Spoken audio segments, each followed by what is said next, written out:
Well, good morning, everybody. And first of all, I'm grateful to Michelle for reaching out to me.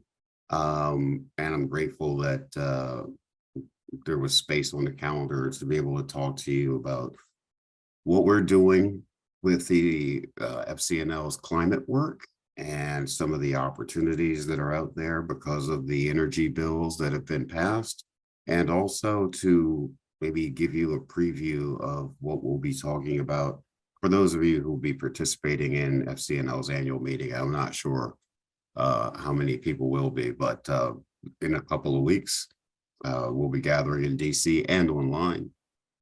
And so it'll be, I'll give you a little taste of what's to come there. Let me give you some background on the program. I started with the program 2 years ago, September of 2020, and Sustainable Energy and Environment Program at FCNL is really focused on making lobbying on transformational change to policies that will have a significant positive impact on our environment and on our energy systems. We've supported issues around carbon pricing and environmental justice, which we've gotten into this year. But our key goal is to really support transformational change that can really move the ball forward and move us towards a sustainable low carbon economy that has opportunity for everybody. Now, in that regard, as you well know, the Biden administration came in with climate change at the very top of their agenda. And after roughly 2 years of back and forth on Capitol Hill, moments when it seemed like nothing was going to happen at all, would turn into moments where it was all happening. And finally, this August, seems like a long time ago now, the Senate passed and the Congress approved and the president signed the Inflation Reduction Act. $670 plus billion, 679, I think it is the figure, $1 billion of clean energy tax incentives, clean energy programs, investments in climate protection, tax credits for households to offset energy costs, investments in clean energy and clean energy production, and investments in electric vehicles and charging stations. I'll also add that before getting too much into the IRA, that another bill was passed last year called the Infrastructure Investment and Jobs Act, and that also has about $1.5 trillion actually in funds for clean energy, resilience, and investments in the country's infrastructure. Our funding in the Inflation Reduction Act also includes about $60 billion in grants and initiatives to address environmental challenges that have impacted lower income communities and marginalized communities across the United States for decades. And this is an issue that goes under the name of environmental justice. This is to illuminate it for you. For example, I don't know whether anyone on this call has heard reference to Cancer Alley in Louisiana, but it is a row of about 100 miles worth of petrochemical facilities and refineries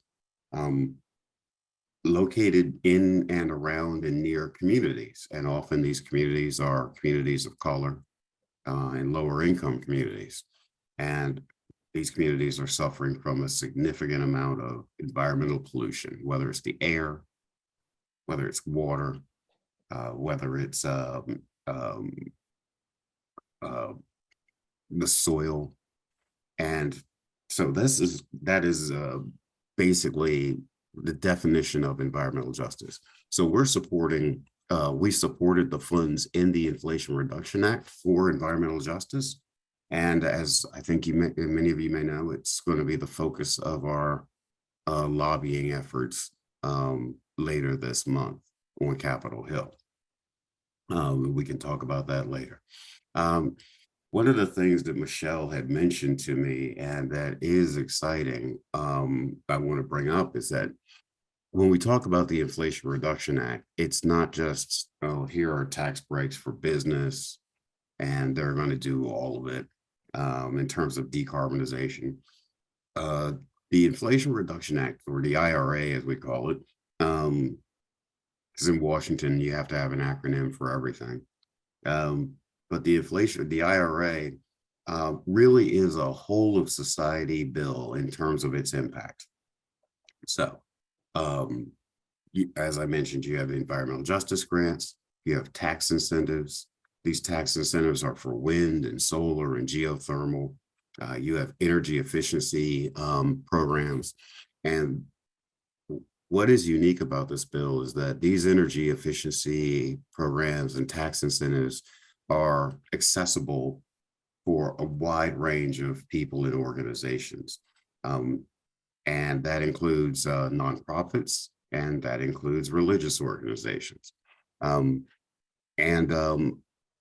One thing that I'm working on is, and I would love to have this group be a part of it, putting together a briefing with someone who is well-versed in how nonprofits and religious organizations can access tax benefits for their facilities. So I've had people in the Quaker community ask me about meeting houses and maybe addressing and switching over the energy sources for meeting houses.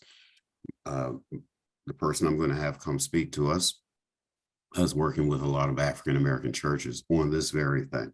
So there are a lot of opportunities for this group, for Quaker meeting houses, across the board. So we're going to be delving into that more with the IRA.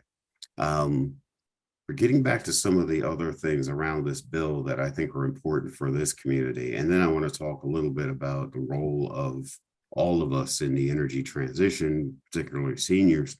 One of the important aspects of this bill is that from an international perspective, it really helps the U.S. Solidify its leadership on climate issues to a certain extent. As you all know, over the past decade, 2 decades, 3 decades, we have basically failed in this country to pass climate legislation that could have a real impact. Well, that's different now. And, we now have a situation where the U.S. has shown some leadership and can turn around on the international stage and really start pushing the climate agenda. And this is particularly important this week because the United Nations Climate Change Conference, COP27, is happening in Cairo, Egypt. Side note, I was going to try to make it over there, but trying to fit travel in before the annual meeting was probably not the best idea in the world, so I'm going to miss it this year. But this international climate conference is very important for really moving the ball further forward on international climate action. And so the U.S. goes in well-equipped, having passed the IRA and the infrastructure bill to really push that agenda forward. At FCNL, in addition to the work that we've done on environmental justice and on clean energy, we're looking at the international angle of climate and thinking about next year and what we can do as an organization to keep pushing this ball forward. We will likely invest more time and energy into international climate discussions. There's a global network, as you know, of Quakers around the world, from Kenya to the UK, over in South Asia and in Australia, who are working together on international climate issues. And we're going to take a greater role in working with that group, because I think that there's a lot of power in the message that the Quaker community has in our approach to lobbying and engaging on the issues.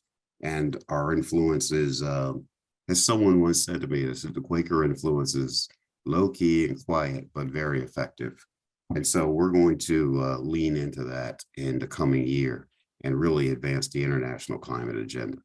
And we will also keep our eyes on the domestic agenda. Because switching back to the domestic agenda a bit, for the US, Um, I'm sure you all are aware of how partisan politics is in this day and age. And we want to try to do something to mitigate that, because partisanship is fine until it really starts hurting what the country can get done. And unfortunately, a lot of Republicans on Capitol Hill and in Congress in general are not entirely supportive of climate agenda, but we've been working with a few who are, and we are going to be also, in addition to the international agenda, working to bring Republicans along more, really taking the partisanship as much as we can in our own small way, taking the partisanship out of climate policy and really building bridges. It's no surprise to anyone when you look at what's happening in politics in the US and around the world that we need to figure out ways to build bridges and connect with each other in a better way. And again, on climate and on many other issues. So that's something we're going to be focusing on next year. Finally, let me say this. It's really exciting to speak to this group this morning.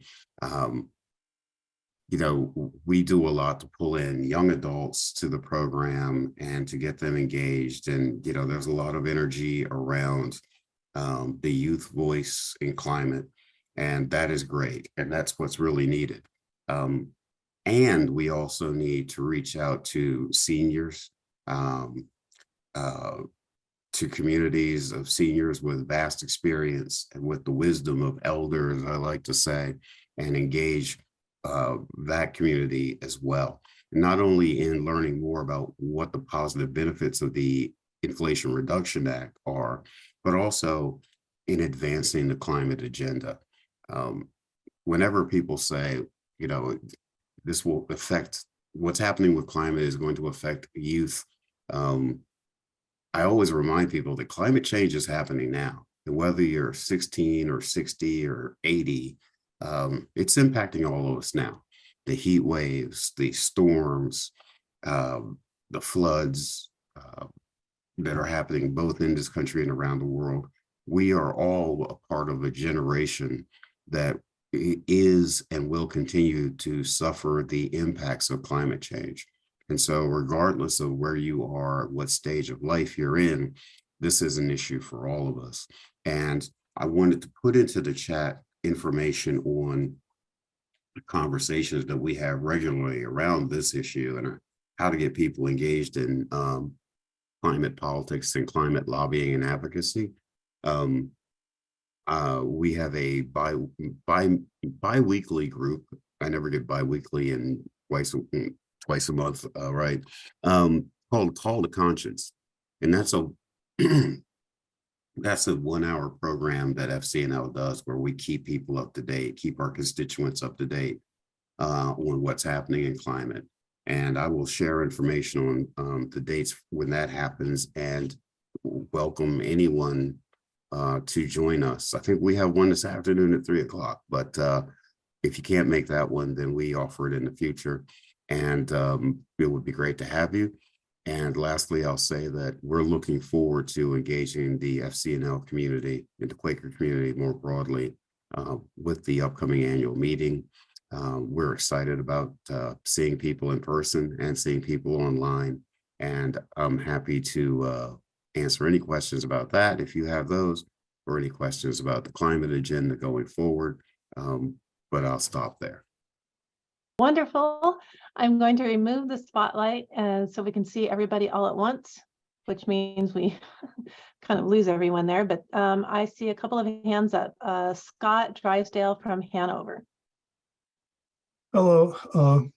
I will be seeing you in a couple of weeks, Clarence, at the annual meeting. I'm on the general committee, so I'm looking forward to hearing your presentation in more detail then. I had a question, which is, also you're muted, Clarence, if you're trying to talk to me. No, I was just saying I'll look forward to seeing you then. Good. My understanding is that, or I have read that the new IRA allows nonprofit organizations such as our Kendalls to actually get rebates instead of tax credits for things like solar. Is that the case? Because it would be very useful to not have to go and get an investor who can take advantage of the 30% credit to install and own the solar panels on our roofs, but be Yeah. able to do it ourselves. Yes, that is correct. One of the key provisions that we were focused on, I was focused on with my lobbying over the past year, was around something called direct pay for the tax incentives. And it fell in and out of the bill, but it's in the bill, and it's really good because direct pay really opens it up. I think without direct pay, I think there were only a handful of banks that could really access the credits and tax incentives. But now, as you said, you can get the rebate upfront, and so it opens it up to a much broader group. There are tax people that are much. I had to turn myself into a tax lobbyist over the past year, which was, you just roll with it in life. So I'm like, okay, and now a tax lobbyist. There are worse things in the world to be. But I have a tax person who's, as I mentioned, going to be coming in to go into detail with that. But that is one of the most exciting things about it, is that nonprofits, broadly speaking, can access this tax credit. So yes. Thank you. Look forward to seeing you. Okay. Mike Burke from Collington.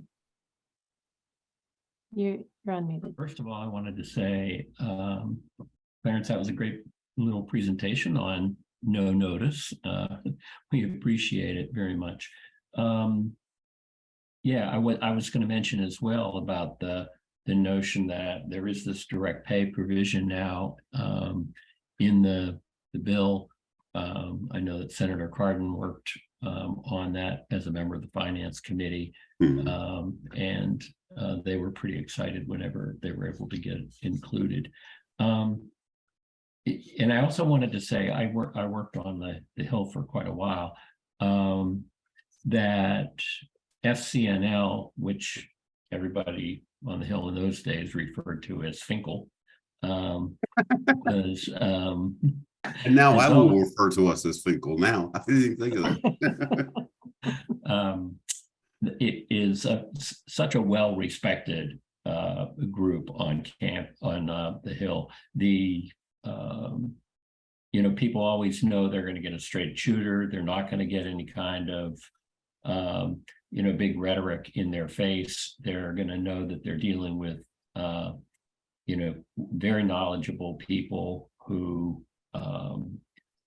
really come at their work with a great sense of commitment as well as knowledge.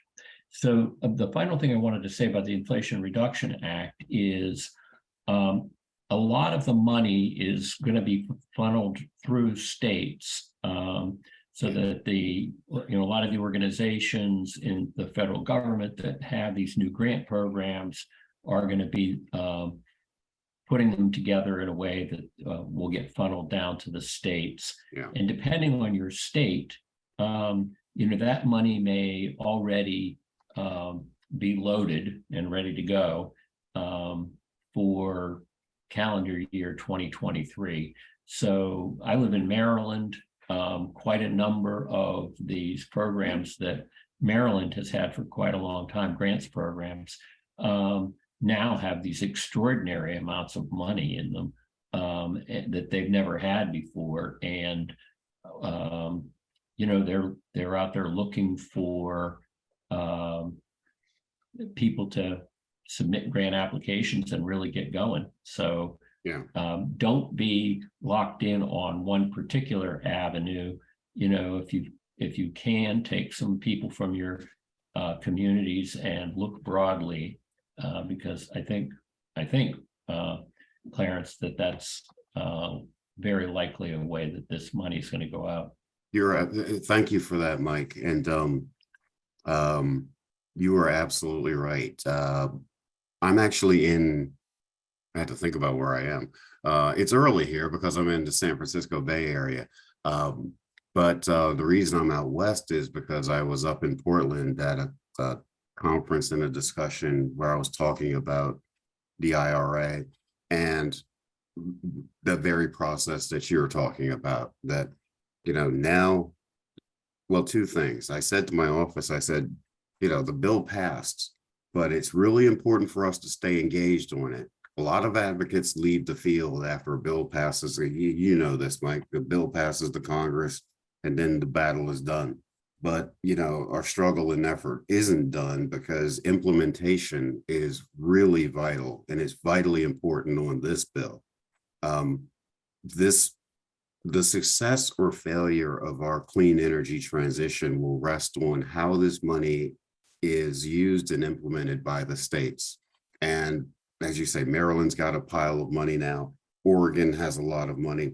But what we have to do is make sure that it gets through the state agencies and it gets down to people where they need it, number one. Number two, we also have to make sure that people are aware that this funding is out there and that there are opportunities under it. And not everyone is like me and understands or purports to understand, that, oh, there's grant funding available.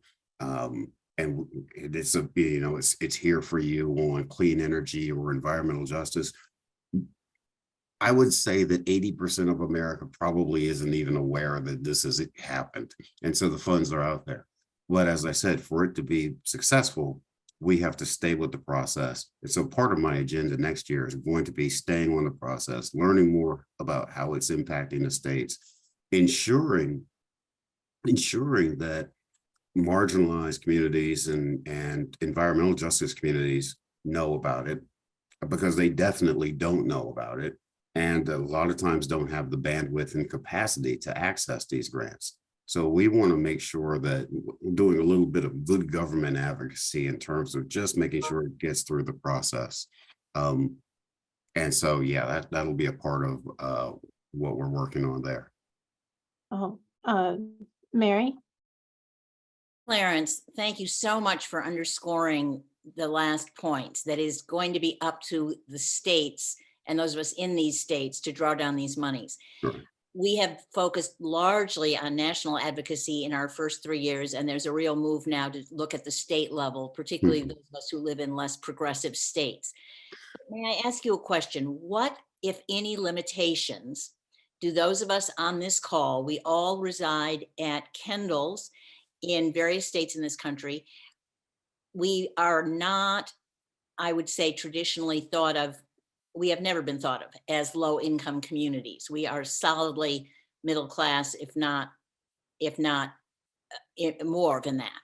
And are there any limitations that we should be aware of, or any particular angles you would suggest that we might use as either being an incubator or a test case for elder communities in making our campuses net zero? That's a really good question. And I can't give you an entirely fully informed answer on it. I will say that I know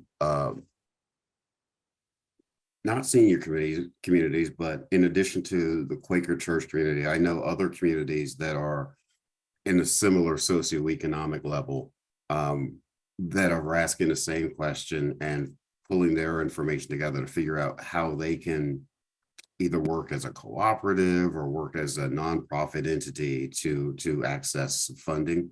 I can commit to finding out more information, because I hope that this isn't the last time I talk to this group. And that I hope that I see many of you all in our call to conscience, either later today or in the future. So let me just leave it at, I'm aware of other organizations and other groups who are thinking around the same thing. And I'm kind of in the early stages of figuring out the answer to your question.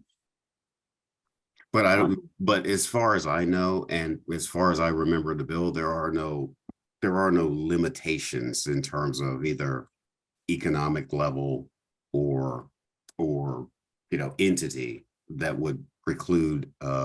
You're in Hanover? Yes. Okay. No, I was just noticing in the when your title, there's nothing that would preclude Kendall's, as far as I've understood the bill right now, from accessing IRA funds. for energy transitions, for solar. I was going to say wind. I don't think anyone here is going to be interested in putting a windmill on top of the building, but for solar. But I can keep you updated on that. Wonderful. Thank you. That's great. I just wanted, before I call the next three people who have their hands up, I'm just for those who don't know, FCNL is Friends Committee on National Legislation, which is Quaker lobbying. Sorry, I should have Me mentioned too. that. I just went with the assumption. So if anyone has any questions on that, let us know. But the next person who had their hand up is Ted Woolner from Oberlin. Thanks so much for your presentation, Clarence. Really interesting. Glad that you're here. Mike mentioned state oversight of a lot, if not all, of these funds.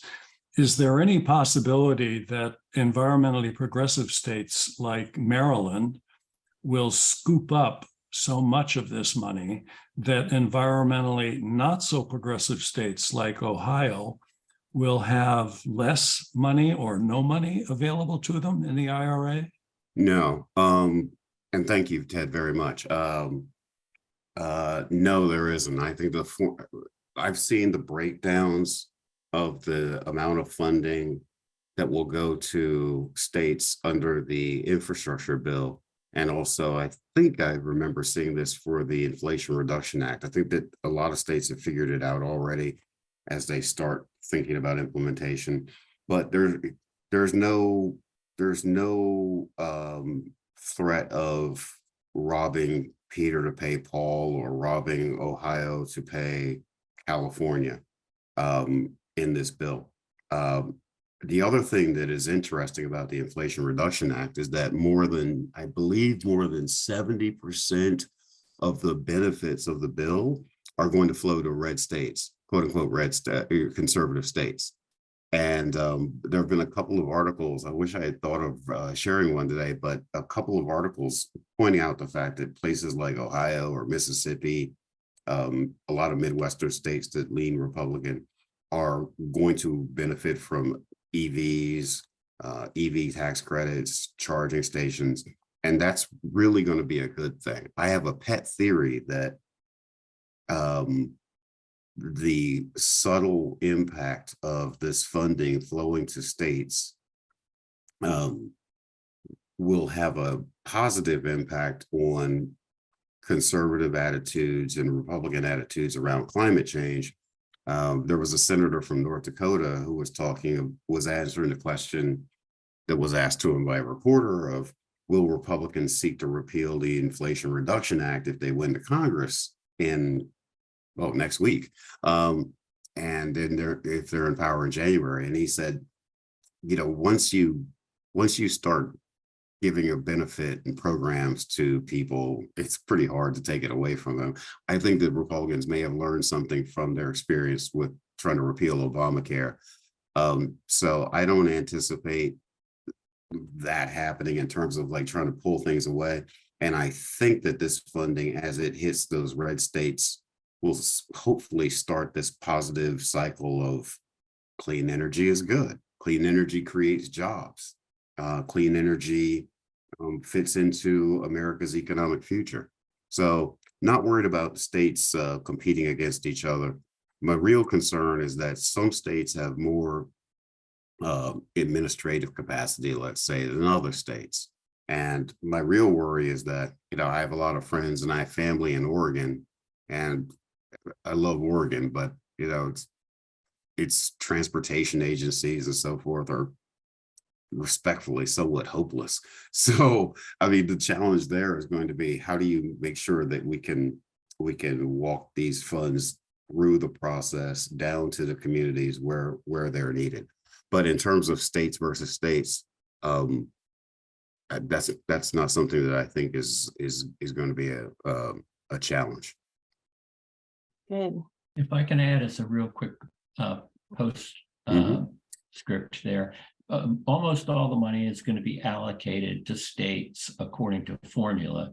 So, Maryland may spend its money faster, but it's not going to have any access to any other state's monies. there is some small segment of the IRA in which the money is open for especially innovative programs, and that'll be a national competition for those funds. And in that way, maybe California and New York and so on are going to be better positioned than others, but the vast majority of the money is formula driven. Yeah, thank you for that, Mike. And I think that there's also, for example, there's a $27 billion greenhouse gas reduction fund that will be managed by the IRA, and that will be available regardless of what state you're in. It'll be more focused on, part of it will be for energy poverty communities, part of it will be for environmental justice communities. But that's really going to be an interesting and innovative fund that states and others can access for innovative clean energy projects or so. And that's typical of a congressional bill. There are a lot of goodies and there are a lot of positives. There's probably a few negatives, but right now there are a lot of positives in the bill that even the people that wrote it are going to be spending a few months along with Treasury and others figuring out exactly how do these things work. So that's pretty exciting right now. So we're looking forward to that. Okay, we have time for 2 more questions. Next is Stu White from Hanover, and you're muted, Stu, so make sure to unmute yourself. Hello, Clarence. Thank you so much for this wonderful presentation on very short notice. You're welcome. A lot of us here are working hard to upgrade our campuses buildings. And people are always talking about solar and wind, and I'm talking about the more prosaic things like weatherization and insulation and all that kind of stuff. Is that also part of available to us as part of the bill? Yeah, there's weatherization funds in there. There's a lot on energy efficiency. And also, not only in the bill is there funding for energy efficiency, but DOE weatherization programs in the appropriations cycle are getting a significant amount of funding. And I pause for a second because the Department of Energy is getting a ton of money put into it. And a lot of that will go for issues like just across the board. And that will include weatherization programs for all different income levels and energy efficiency as well. And it's funny, I only started getting deep into climate 2 years ago, but I'm always surprised at how little emphasis is placed on energy efficiency, not just here, but like globally. But that's actually energy efficiency, and energy efficiency programs are one of the biggest drivers of decarbonization, actually. So yeah, that funding will be in there in many different pots. Stu, did you pay him to say that? I'm This is sorry. one of Stu's big themes, and we are learning from him, Clarence. He is a phenomenal architect who has graced SSAFE with his services since the get-go. Oh, excellent. Excellent. This is why I love talking to groups like yours, because there's such a tremendous amount of knowledge and experience when we talk about seniors and so forth, senior groups. So it's always exciting to tap into the knowledge and experience. I was on a call like this a few weeks ago, and someone told me that they were had been a geologist for 30 or 40 years or so. And I thought, this is the kind of person I actually need to be in touch with and ask questions. So just grateful for you all. Oh gosh, that's so wonderful. All right, we have time for one more. Kay Wagner from Ithaca, and you're muted, Kay. So I have a question sort of focusing on the state level. Mhm. There's on our ballot in New York State next Tuesday, and actually I voted early, so I've already voted. There's something called the Environmental Bond Act. And there are a whole bunch of interesting things about it. But one thing in the discussions I've heard is that they want to use some of the money to be able to set up matching funds when they apply for federal money. Mm. And so, but I'm not clear if that involves the Inflation Reduction Act or the infrastructure bill, or if it's totally separate stuff. I mean, because it seems to me if states are going to need to put up matching funds, then some states like New York will be probably pretty good at it and other states will not. So I was just wondering what kind of role that plays.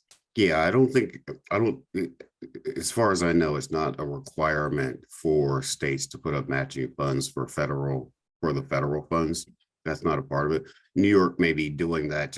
I think Oregon is trying to do something similar, just to take the opportunity to really just double down and leverage more funding.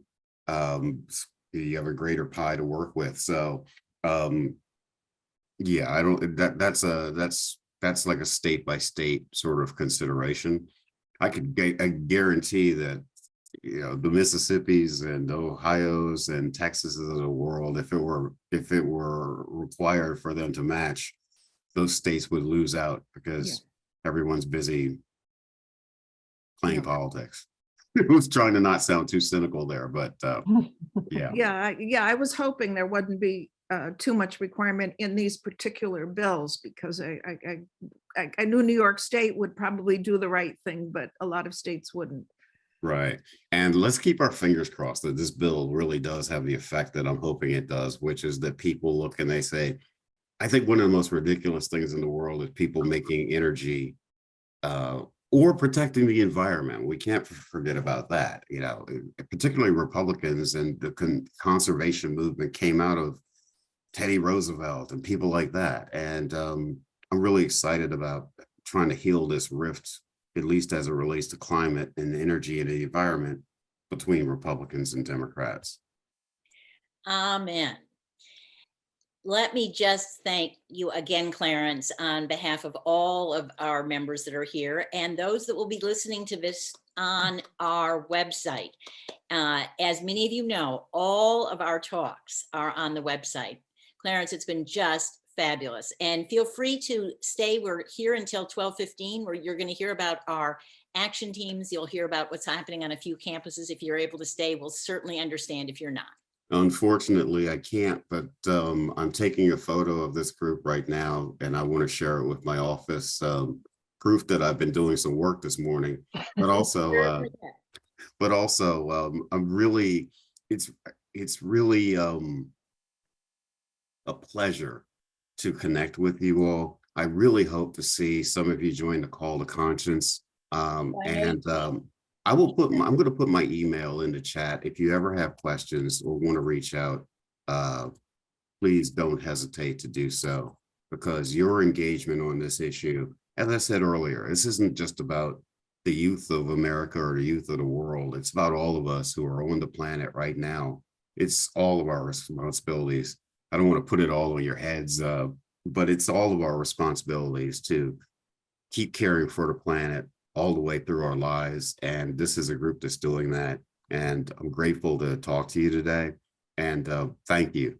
I'm going to go have my first cup of coffee so that it actually makes sense. Just the best. Just the best. Thank you so much, Thank you you. all.